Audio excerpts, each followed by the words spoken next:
Senator Heitkamp, thank you Yeah. for your leadership on this. You have been dogged, you have been determined. It was just about a year ago that you were down on the floor and you had your pictures there. But it was not only Savannah, it was Stella, it was Monica, Mona Lisa, who were members of the tribe in North Dakota. You brought tears to my eyes, and I know you did so many. I also stood on the floor and I spoke of Sophie Sergi, who was an Alaska Native woman from a small little village called Pitka's Point. And she was a student at the University of Alaska Fairbanks. And in 1993, in August, she was found raped and murdered in the bathroom on campus there. And no word. That has been a cold case now for some 25 years. I'm wearing purple today because when I woke up and thought about what we were going to be doing this afternoon and shining this spotlight on murdered and missing Indigenous women, it took me back to a service that I attended in Kotzebue in September. Ashley Kelly May Robin Johnson Barr, her native name is Sanmigan, and Ashley was 10 years old when she was brutally murdered in Kotzebue after being kidnapped. The entire community was involved in her search. You don't ever forget these stories. You don't ever forget these beautiful 10-year-old children, or Sophie as a student in college, or Savannah. And so the effort that we are undertaking in conjunction with so many that have been working to really try to understand, what are we talking about? What are the numbers here? And again, remembering that Savannah and Sophie and now Ashley are not numbers. You know, when we came together to focus on the missing and murdered Indigenous women, at the time, the thought was that the problem is a problem primarily on remote Indian reservations where we know that law enforcement assets are sparse, and you've got issues of cooperation between the tribes and the state and the federal law enforcement agencies that are just difficult. But now we're learning.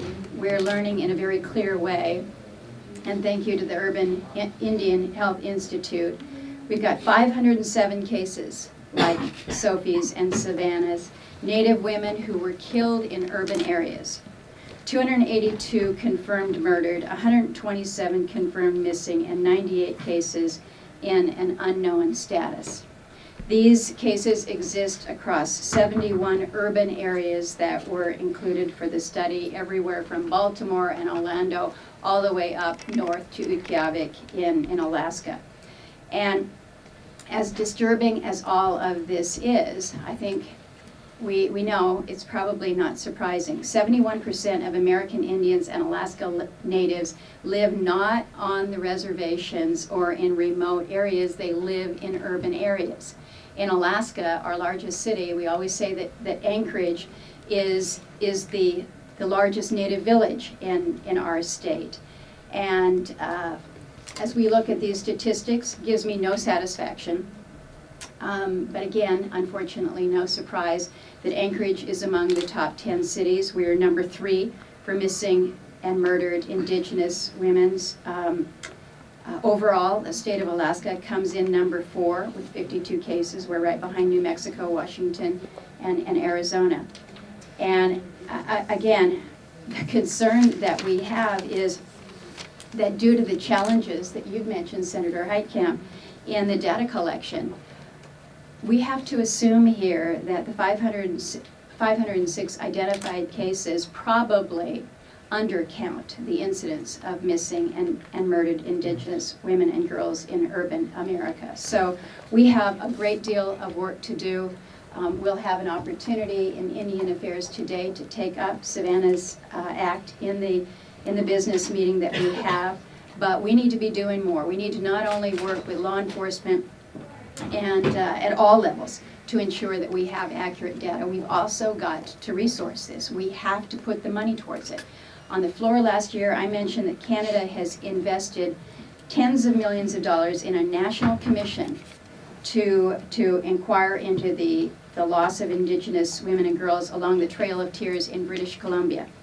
So more than $54 million that Canada has spent on that effort in just that one portion of their country. How much have we invested here? About zero. About zero is what we're told. We have more than a duty to act on this. So the effort to shine the spotlight, to ensure that we are understanding, that we are resourcing, and that we are there for our Native women, children, and men as well. This is the work that we begin today, so thank you all.